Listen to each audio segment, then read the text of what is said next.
বন্ধুরা, শেষমেশ আমরা সেই সুখবর পেয়ে গেছি যার জন্য প্রায় 2 মাস ধরে ভারতীয়রা অপেক্ষায় ছিল। আর এই সময় ভারতকে বিশ্ব এমনভাবে দেখছে যেন ভারতকে জিজ্ঞাসাই করে বসবে এরকম চমক আপনারা কিভাবে দেখাচ্ছেন। কারণ এই সময় বিশ্বের প্রায় প্রত্যেকটা দেশে অর্থব্যবস্থার ব্যান্ড বেজে গেছে। এই সদ্য ইউকের ভেতরে মূল্যবৃদ্ধির হার প্রকাশ পেয়েছে, যা বেশ কয়েক দশকের রেকর্ড ভেঙে দিয়েছে। ওখানে বিপদ এটা রয়েছে, 1.5 মাস আগে যেই প্রধানমন্ত্রীকে নির্বাচিত করে নিয়ে এসেছিল সেও ব্যর্থ হয়ে পদত্যাগ করেছে। জার্মানি ফ্রান্সেরও একই অবস্থা হয়েছে। আমেরিকার অবস্থা তো আরো খারাপ। আর এর মাঝে ভারতের এত সুন্দর প্রদর্শন সত্যিই প্রশংসাযোগ্য। কিন্তু হয়েছেটা কি? আসলে আপনারা সবাই জানেন ভারতের যে বিদেশি মুদ্রা ভান্ডার রয়েছে, ধন সম্পদ রয়েছে, সেটা অনবরত ধরাশায়ী হয়ে যাচ্ছে। আর গত 2 মাস ধরে তো এমন অবস্থা হয়েছে যে প্রতি সপ্তাহে আমাদের ধন সম্পদ 4 থেকে 8 বিলিয়ন পর্যন্ত নামছে। আর এটা অনেকটাই বেশি পরিমাণ। উদাহরণস্বরূপ পাকিস্তানের যে টোটাল বিদেশি মুদ্রা ভান্ডার রয়েছে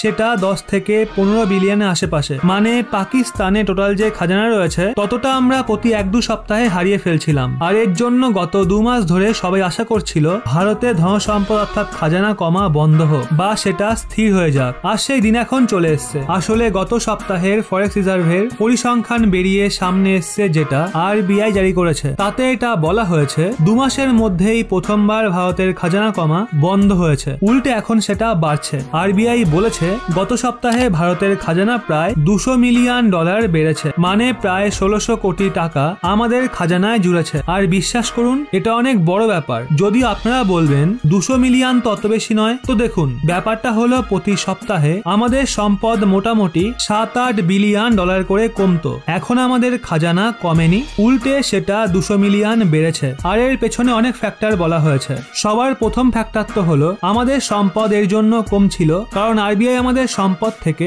ডলার বের করে সেগুলোকে মার্কেটে রিলিজ করছিল, যাতে ভারতীয় মুদ্রার ভ্যালু মাত্রাতিরিক্তভাবে না কমে। কিন্তু গত সপ্তাহে আরবিআই কম ডলার মার্কেটে রিলিজ করেছে। এছাড়া আমাদের এক্সপোর্টও বেড়েছে। তৃতীয় কারণ, গত সপ্তাহে কাঁচা তেলের মূল্যেও কমতে দেখা গেছিল। এর জন্য আমাদের অনেক সম্পদ বেঁচে যায়। কিন্তু এখন আপনাদের প্রশ্ন হবে, এখন কি আমাদের আশা করা উচিত যে ভারতের সম্পদ এখন স্থির হয়ে যাবে, এর পতন বন্ধ হয়ে যাবে, উল্টে ধীরে ধীরে বাড়া শুরু করবে? তো আপনাদের বলি এর কোনো সম্ভাবনাই এই মুহূর্তে দেখা যাচ্ছে না। উল্টে এটার আরো কমার সম্ভাবনা রয়েছে, কারণ ভারতীয় কারেন্সি রুপিস ডলারের তুলনায় আরো কমজোর হয়ে পড়ছে। বর্তমান সময় $1 মানে প্রায় 83 টাকা। এটা কিন্তু শুধু ভারতের ক্ষেত্রেই হচ্ছে না, বিশ্বের মোটামুটি সব কারেন্সিরই একই অবস্থা। ব্রিটিশ পাউন্ড, ইউরোপীয় ইউরো, এমনকি ইউয়ান, যেদিকেই তাকাবেন বিশ্বে যত মেজর কারেন্সি রয়েছে সব ক্র্যাশ হচ্ছে ডলারের সঙ্গে মোকাবিলায়। ডলার স্ট্রং হয়ে যাচ্ছে। আর এর জন্য এক্সপার্টরা বলছেন যদি ভারতীয় রুপিসকে 100-র মার্ক ছোঁয়া থেকে আটকাতে হয় তো রিজার্ভ ব্যাংকে